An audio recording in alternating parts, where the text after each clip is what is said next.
Ready to see how someone turns lemons into lemonade. And I mean that literally. Sounds refreshing. Uh-huh. I'm always ready for a good story, especially when it mixes real estate and making a difference. Then buckle up because we're diving deep into the world of Robert Flowers.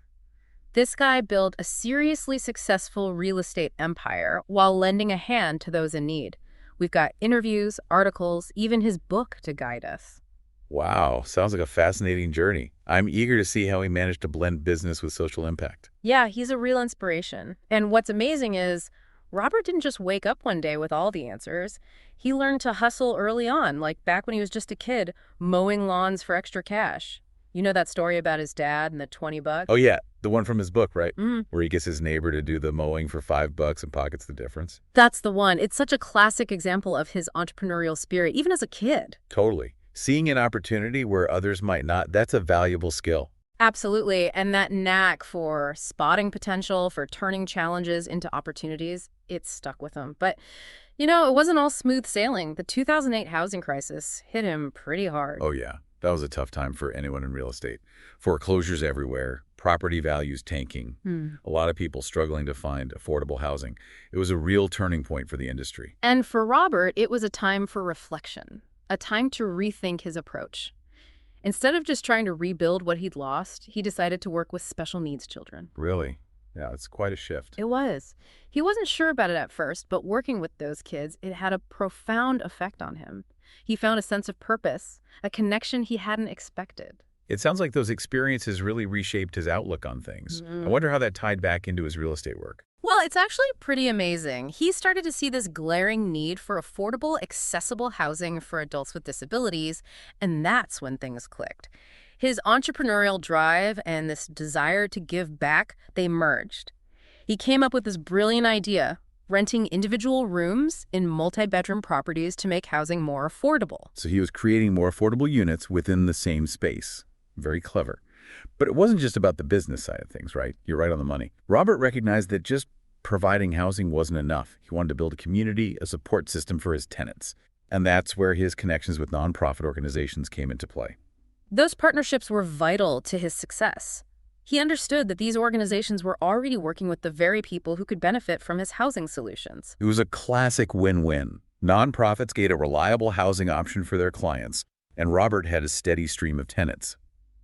But it went beyond just logistics. These partnerships allowed Robert to create a network of support for his tenants, connecting them with essential services and resources. He wasn't just providing a roof over their heads. He was fostering a sense of belonging and independence. And, his dedication didn't go unnoticed. The city of Memphis recognized his efforts with not just one, but two prestigious awards, Landlord of the Year and the Golden Key Award.